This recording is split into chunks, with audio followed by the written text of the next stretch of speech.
जय बाबा राम साहब पीरों की जय हो। तरुण सागर जी महाराज की जय हो। आज का जो प्रवचन मैं कहने जा रहा हूँ, ये प्रवचन ये है कि हमें कभी अपने ऊपर अभिमान नहीं करना चाहिए कि मेरे से बड़ा कोई नहीं है। अपने से बड़े दुनिया और देश और दुनिया में कई पड़े हैं। आप खोज करने निकल जाओ तो आपको पता चलेगा। एक समय की बात है, क्या हुआ, अर्जुन जी ने भगवान श्री कृष्ण जी से कहा कि हे भगवान, दुनिया में आपके इतने भक्त हैं लेकिन मेरे से बड़ा आपका कोई भक्त नहीं है। तब भगवान कृष्ण ने जवाब दिया, अर्जुन, तूने अभी भक्त देखे नहीं है, मेरे 4 साल मैं तुझे भक्त दिखाता हूँ।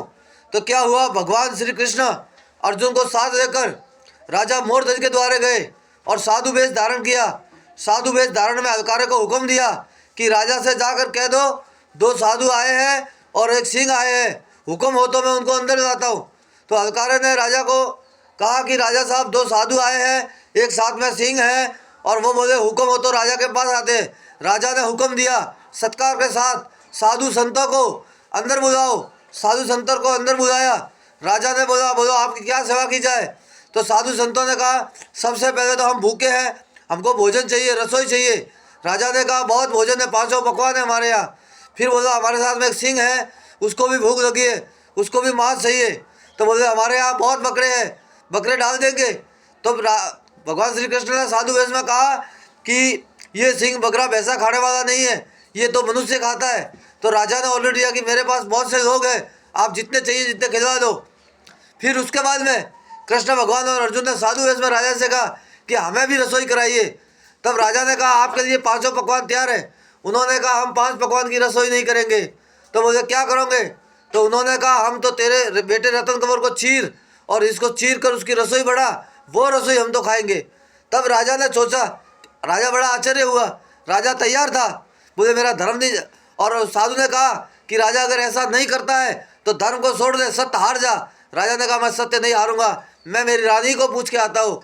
राजा मोरध्वज अपनी रानी के पास गया और रानी से बोला, रानी, 2 साधु और एक सिंह आया है अपने द्वार, और वो साधु कहते हैं कि अपने बेटे रतन कंवर को चीर कर उसका मुझे भोजन कराओ तो हम भोजन करेंगे। रानी ने जवाब दिया, राजा, सत्य को मत हारो, रतन कंवर को चीर दो। तो उस समय भगवान साधु वेश में थे। राजा और रानी ने रतन कंवर को बुलाया और बोले, बेटा, आज धर्म जा रहा है बेटा हमारा, इसलिए आज हम तुम्हें चीर कर संतों को रसोई कराएंगे। रतन कंवर ने जवाब दिया, बाबा, धर्म पर मर जाना कोई बड़ी बात नहीं है, आप मुझे चीर दीजिए, आप अपना धर्म मत हारिए, आप अपनी सत्यता को मत छोड़िए। तब उस रतन कंवर को चीरा जाता है। चीर के उसकी रसोई बढ़ाई, रसोई जाके कृष्ण भगवान और अर्जुन के आगे परोसी। बोले, लो महाराज, ये रसोई रतन कंवर की।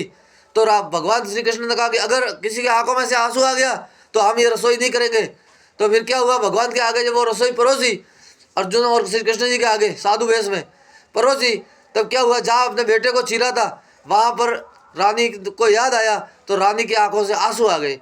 आंसू आ गए तो कृष्ण भगवान ने भोजन को ठुकरा दिया, बोले, हम भोजन नहीं करेंगे, तेरे आंखों से आंसू आ गए। तब अर्जुन जी ने कृष्ण भगवान से कहा, हे भगवान, आपका इनका इकलौता बेटा था, उसे भी मरवा दिया, आपने रसोई बनवा दी और आप रसोई करने के लिए तैयार नहीं है, बेचारों को इतना क्यों परेशान कर रहे हो। तो कृष्ण भगवान ने कहा, अर्जुन, तू तो कहता था मेरे से बड़ा भक्त कोई नहीं है दुनिया में आपका, देखे भक्त। बोले, भगवान, मैंने भक्त देखा, अब इसको माफ़ कर दो, इसके बेटे को जिंदा कर दो। तब भगवान श्री कृष्ण असली रूप में आए और मैनों में से आवाज़ दी कि आओ रतन कंवर बेटा, संत आए हैं, संत को रसोई करानी है। तो कृष्ण भगवान ने उनके घर में 5 पकवानों की रसोई की और रतन कंवर को जिंदा किया। ये हमारा इतिहास बताता है, ये हमारा शास्त्र बताता है। जय तरुण सागर जी महाराज की जय हो।